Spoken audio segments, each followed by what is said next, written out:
ఈరోజు మనం దూద్‌బాగ్ దగ్గరికైతే వచ్చేసినాం. సో కరీంనగర్ నుంచి ఎంత దూరం ఉంది, ఎక్కడ అని ప్రతి ఒక్కటి ఈ వీడియోలో ఎక్స్‌ప్లెయిన్ చేస్తాను మీకు. మంచిగా చూడండి, జాగ్రత్త, స్కిప్ చేయకండి. కరీంనగర్ దగ్గర ఏమేమి లొకేషన్లు ఉన్నాయని చెప్పి సెర్చ్ చేస్తుంటే మాకు ఈ దూద్‌బాగ్ కనబడ్డది.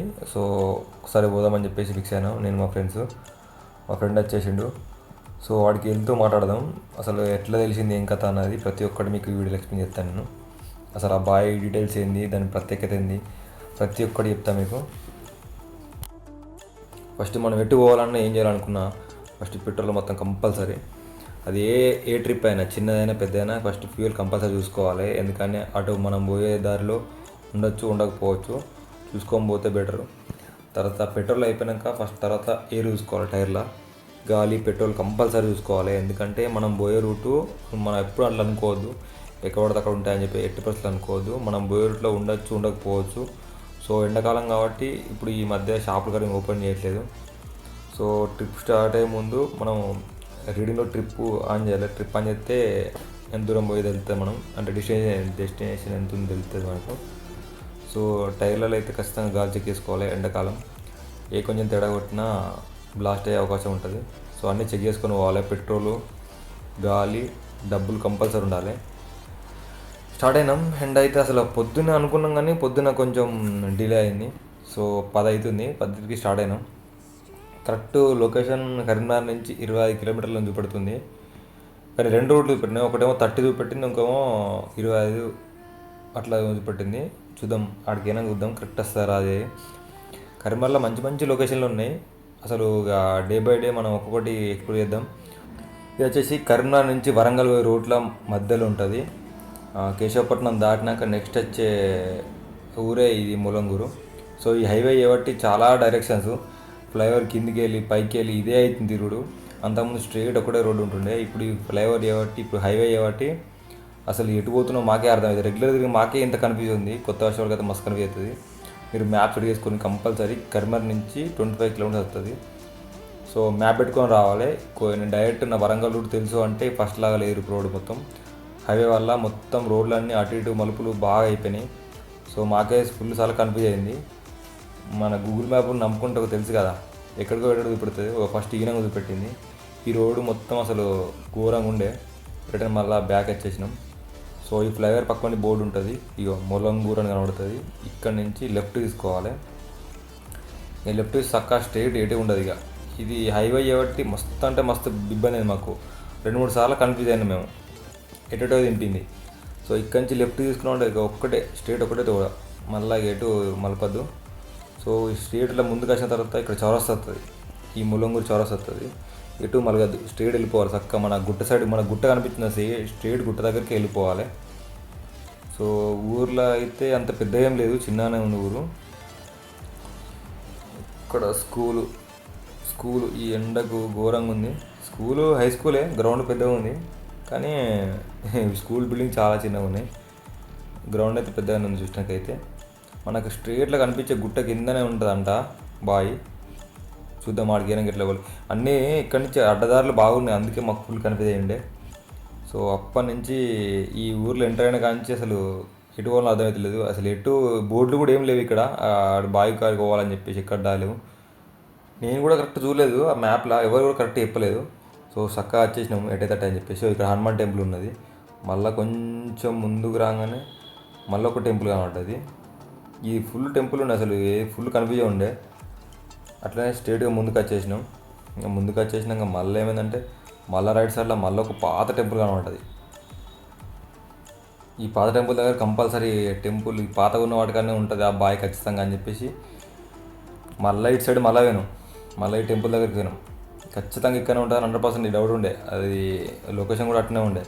సాహసం సీమ లెక్క లోపల ఉంటుంది కావచ్చు అనిపించింది. కానీ ఇక్కడికి చూస్తే ఇక్కడ ఏం లేదు, కుక్కలు వండుకున్నాయి గుళ్ళ. ఆ గుడి కూడా ఎంటీ ఉంది, ఎవరు లేదు ఇక్కడ. సో ఇక్కడ నుంచి మళ్ళీ రౌండ్ తిరిగేసి మళ్ళీ బ్యాక్ సైడ్ పోయినాం. అసలు వచ్చిన కాంచి 4-5 సార్లు కన్ఫ్యూజ్ అయింది. నెక్స్ట్ టైం ఉండదు అని చెప్పేసి ఇక్కడ నుంచి మళ్ళీ రైడ్ తీసుకున్నాం. లాస్ట్ ఒకటి ఆప్షన్, ఈ రోడ్ ఎటు పోతుందో తెలియదు, లాస్ట్ పోదామని చెప్పి ఫిక్స్ అయినాం. స్ట్రీట్ అట్లా ముందుకు వచ్చినాం. ఊర్లో మాత్రం ఎవరు అడుగుదామన్నా కూడా ఎవరు లేరు. చక్కగా మ్యాప్ చూపెడతలేదు, చక్కగా స్ట్రైట్ వచ్చేసినాం. సో ఇక్కడ ఎలగందల కోట ఎంట్రన్స్ లాగా ఒకటి అనిపించింది. లోపలికి పోయినాం ఎటైతే అట అని చెప్పేసి. ఇక్కడ కోట ఉందంట, ఆ కోట కోవాలని లేదు. సో ఎండ ఫుల్ కొడుతుండే.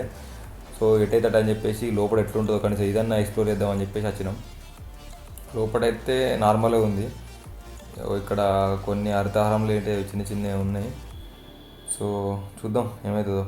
స్ట్రేట్గా అయితే ఒక మర్రి చెట్టు కనబడుతుంది పెద్దది, మేబీ అక్కడ ఉండొచ్చు. ఇక్కడ తమ్మి అది తెలిసి ఆయన అదే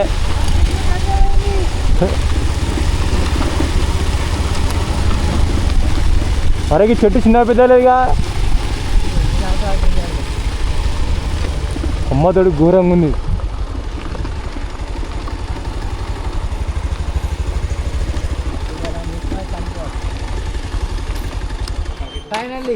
అన్న ఇదేనా బాయ్? దూద్ బాయ్ అంటే కదా బాబా. బాబా ఏం ఇంత మీ చెట్టు అయితే మస్తు పెద్దగా ఉంది. ఎక్స్పెక్ట్ చేయలేదు ఇంత పెద్దగా ఉంటుందని. ఇక్కడ బోర్డు కానీ రాసిందా భీమా? ఇక్కడ నెక్స్ట్ లెవెల్ ఉందిగా.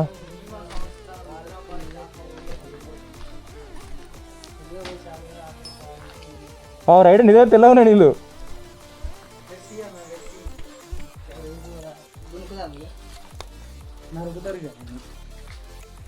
అరే ఖతర్నాకు నిజంగా చూడతాం తెల్లగా ఉన్నాయి.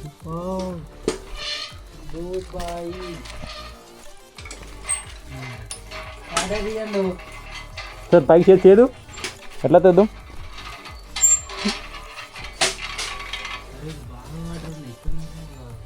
అదే ఇంత గుట్టలో అవుతున్నా అంటే చేదు నిజంగా తెల్లగా ఉన్నాయి తెలుసా?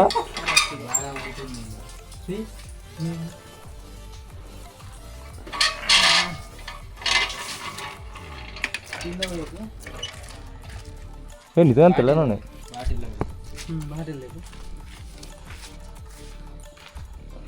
చెప్తాం ఫైనల్గా సాధించరాడా?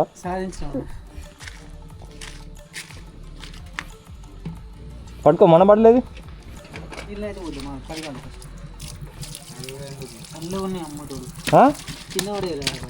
చల్ల ఉన్నాయా?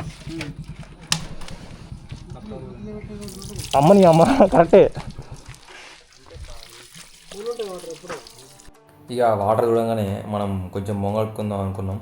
ఎండ రాష్ట్రం కాబట్టి హెల్మెట్ లోపల మొత్తం ఉడికింది. చల్లగా ఉండే వాటర్ అయితే మస్తు ఫ్రిడ్జ్లో పెట్టినట్టున్నాయి. కొంచెం మొగం కడుకొని లేదామని కడుక్కున్నా. తాగిన వాటర్ అయితే మంచిగా ఉన్నాయి. అందరు ఇవే తాగుతారంట. సో ఇక్కడ ఉన్న వాళ్ళు అందరూ ఇదే వాటర్ యూజ్ చేస్తారంట తాగడానికి. చుట్టుపక్కల నుంచి వస్తారు. మేము ఉన్నప్పుడే మస్తు మంది వచ్చారు. చెట్టు మాత్రం మన రామ్ గోపాల్ వర్మ సినిమా లొకేషన్ లాగా ఉన్నది. మస్తు అంటే మస్తు పెద్దగా ఉంది. కానీ మస్తు కూల్ ఉండే. అంత ఎండలో కూడా మంచిగా ఉంది లొకేషన్. అక్కడ ఫోటోలు వీడియోలు కొన్ని తీసుకొని కొంచెం టైంపాస్ చేసిండే. ఇక్కడ బోర్డు పెట్టేది దూద్ బాయ్ అని చెప్పేసి, దూద్ బాయ్ షెడ్ అని చెప్పేసి బోర్డు పెట్టేది. సో ఇక్కడ ఫస్ట్ మేము ఈ వీడియోలో చూసినప్పుడు అంతా అనుకోలేదు ఇట్లుంటుంది అనుకోలేదు. డైరెక్ట్ చూసరికి ఏంది నిజం ప్యూర్ అంటే ప్యూర్ వైట్ ఉన్నాయి. అంటే చేదినాక నార్మల్ బకెట్లో చూస్తే నార్మల్ వైటే ఉన్నాయి. కానీ బావిలో కూడా మాత్రం ప్యూర్ వైట్ పాలలాగా ఉన్నాయి. ఇక్కడికి మేము వచ్చినాక మస్తు మంది వచ్చారు. నేను రాకముందు ఎవరు లేకుండే. కానీ ఈ చెట్టు మాత్రం చూడడానికి అయితే ఈ వీడియోలో అయితే మంచిగా కనబడతలేదు. కానీ ఘోరంగా అంటే ఘోరంగా పెద్దగా ఉంది. ఇది పక్క పొంటి అటు సైడ్ గుట్ట ఇటు సైడ్ గుట్ట, మధ్యలో చెట్టు, మధ్యలో బావి. నేను కూడా చేద్దామని చేసిన, కొంచెం చూద్దాం. కానీ నువ్వు మొహం కడుక్కున్నా కొద్దీ కడుక్కోబోతుంది, అంత చల్లగా ఉండే. మేము ఫుల్ అంటే ఫుల్ ఎండలు వచ్చినాం. ఫుల్ అంటే మా హెల్మెట్ లోపల ఇట్లా తలకాయలు మొత్తం ఉడికినట్టు అయినాయి. కొంచెం కడుక్కుంటే ఫ్రెష్ అవుదామని చెప్పి అనుకున్నాం. కానీ నేను అసలు ఎక్స్పెక్ట్ చేయలేదు ఎట్లుంటుందని.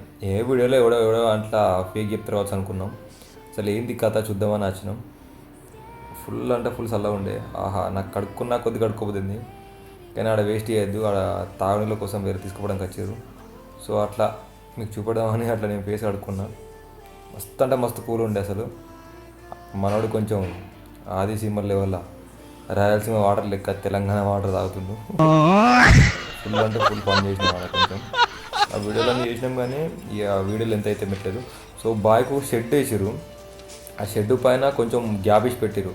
గ్యాప్ ఎందుకంటే డైరెక్ట్ సన్లైట్ ఆ బావిలో పడితే ఇంకా కొంచెం కరెక్ట్గా పడుతుంది అని చెప్పేసి మనమైతే కొన్ని వాటర్ తీసుకున్నాం ఇంటికి తీసుకోవడానికి. సో చూద్దాం ఏమవుతుందో. కానీ బాటిల్ అయితే చిల్లు ఉంది, మన ఫ్రిడ్జ్ వాటర్లు ఎక్కువ ఉన్నాయి. ఇప్పుడే వేరే అక్క వాళ్ళు వచ్చారు, సో వాళ్ళకి ఇబ్బంది అని చెప్పేసి మేము రిటర్న్ అయినా. మళ్ళీ మనోడు ఇంకా కెమెరా పెట్టిండు 360 యాంగిల్ ఇద్దామని చెప్పేసి. సేమ్ ఇరాన్లో కూడా లాగా ఎంట్రన్స్ లాగా ఉంటుంది. ఇక్కడ అన్ని చిన్న చిన్న గుళ్ళు ఉన్నాయి, మస్తు అనిపించిండే లోపల. అసలు పైన కోట్ ఉందట కానీ కోట్ ఎక్కలేదు. ఈ ఎండకి ఎక్కితే మాత్రం మేము ఆడిపోతాం. తర్వాత ఎప్పుడన్నా మార్నింగ్ టైంలో వచ్చి ఎక్స్ప్లోర్ చేయాలి. మనోడు చూడిగో కెమెరా వెనక పెట్టిండు 360 వస్తుందని చెప్పేసి. అది డౌన్ అవుతుంది. వీడియో రికార్డ్ ఇద్దాము, వెనక స్టిక్ పెట్టినాము. సో అది ఎత్తితే కిందికి వచ్చింది. మళ్ళీ కెమెరా వలిగింది అనుకో 50,000 బొక్క. అందుకని వేసిన స్టంట్లు అన్ని ఈ రోడ్డు మంచి లేని కాడ వేసిన స్టంట్లు వేయద్దు. హైవే ఎక్కినాక వేసుకుంటే కొంచెం బెటర్, ఎందుకంటే హైవేలో రోడ్డు స్మూత్ ఉంటుంది కాబట్టి కెమెరా షేక్ కాదు, ఏం కాదు. ఇక్కడ అట్లా పోయినాం అనుకో, పొరపాటున కెమెరా ఫస్ట్ కింద తాకింది అనుకో గత 50,000 బొక్క. సో హైవేకి అయినాక ఫోటోలు కూడా వేద్దాం అనుకున్నాం. సో నాకు రాంగా ఎంట్రన్స్లో ఒకటి లొకేషన్ కనబడ్డది, ఆ గుట్ట చెరువు. అక్కడ ఆగి ఫోటోలు తీద్దాం అనుకున్నాం. అక్కడ చూడటానికి ఎందుకో మంచి అనిపించింది నాకు. ఇదే లెఫ్ట్ సైడ్లో ఎండిపోయిన చెరువు కనబడుతుంది. ఇది అక్కడ ఇట్లా మీకు కెమెరాలో మంచి కనబడతలేదు, కానీ నాకు డైరెక్ట్ చూసినప్పుడు అయితే నాకు మస్తు అనిపించింది. అది కొన్ని అట్లా 2-3 ఫోటోలు దిగుదామని ఆగి ఉండే. డైరెక్ట్ చచ్చిపోయినా ఏముంటుంది, కనీసం అదన్న కోటాన్ని ఎక్కలేదు. ఫోటోలు దిగుదామని చెప్పేసి బండి పార్క్ చేసి మనం దిగకున్న బండిని మాత్రం ఖచ్చితంగా నేను ఫోటో దిగుతాను. ఎందుకంటే అదొక ఎమోషన్. మనం దిగుడు ఏముంది, ఎక్కడైనా దిగచ్చు. మనం ఇక్కడిక్కడికి ఏమని చెప్పేసి నా బండిని ఒక అట్లా ఫోటో దిద్దాం. మనం దిగకుండా వెనక ఈ లొకేషన్ నాకు ఎందుకు బస్సు నచ్చింది. కొన్ని ఫోటోలు రీల్స్ చేసుకొని రిటర్న్ అయినాం. మొత్తం మధ్యాహ్నం అట్లా షాపులు అన్నీ క్లోజ్ అయినాయి. మొత్తం లాక్డౌన్ లాగా అనిపించింది నాకైతే. అసలు ఇవ్వడు లేడు ఊర్లో. అడుగుదామన్నా ఏమన్నా అడ్రస్ అడుగుదామన్నా ఏం చేద్దామన్నా అసలు ఇవ్వడు లేడు. అన్ని షాపులన్నీ క్లోజ్ అయి ఉన్నాయి. దానితో పాటు ఈ లారీల పక్కన పోతే ఆ ఇంజన్ల దగడు ఇట్లా ముఖాన్ని కొడుతుంది. అటు ఎండ, ఇటు రోడ్డు దగడు, ఇటు పెద్ద పెద్ద వెహికల్ల దగడు చుక్కలు పడ్డాయి. మళ్ళీ హెల్మెట్ అమ్మ ఘోరంగా ఘోరంగా ఉంటుంది. ఈ హైవే కాబట్టి అన్ని అడ్డదారులు ఎక్కువైపోయినాయి. స్ట్రీట్ అప్పటి నుంచి ఇక ఈ టచ్న కాంచి మొత్తం అన్ని అడ్డదారులు ఎక్కువైపోయినాయి. అమ్మ తిరిగి రావాలంటే మళ్ళీ 5 కిలోమీటర్ 10 కిలోమీటర్ డివైడర్ కూడా లేదు. ఇంకా హైదరాబాద్ వరకు అలవాటు ఇళ్ళన్నీ అడ్డదారులన్నీ. కానీ నెక్స్ట్ లెవెల్ ఉండే ఎక్స్పీరియన్స్ అయితే మన కరీంనగర్కి దగ్గర 25 కిలోమీటర్ దూరంలో ఎంత మంచి లొకేషన్ అనుకోలేదు. ఎంత ఎండ పోతుందంటే ఈ తమ్ముళ్ళు ముగ్గురు పోతురు. వేడికి బ్యాగు తల మీద పెట్టుకొని పోతురు. ఫుల్ అంటే ఫుల్ ఎండ కొడుతుంది. అమ్మ ఘోరం అంటే ఘోరం. ఫస్ట్ టైం ఇంత ఆనం ఎండ ఈ మధ్య కాలంలో. ఇలాంటి మంచి కరీంనగర్ లోపల మంచి ఇంకా ఉన్నాయి లొకేషన్లు. మనం మెల్లమెల్లగా అన్నీ ఒక్కొక్కటి బయటికి తీద్దాం, మన ఛానల్లో ఎక్స్ప్లోర్ చేద్దాం. ఇప్పటికైతే ఈ వీడియో ఇంతే.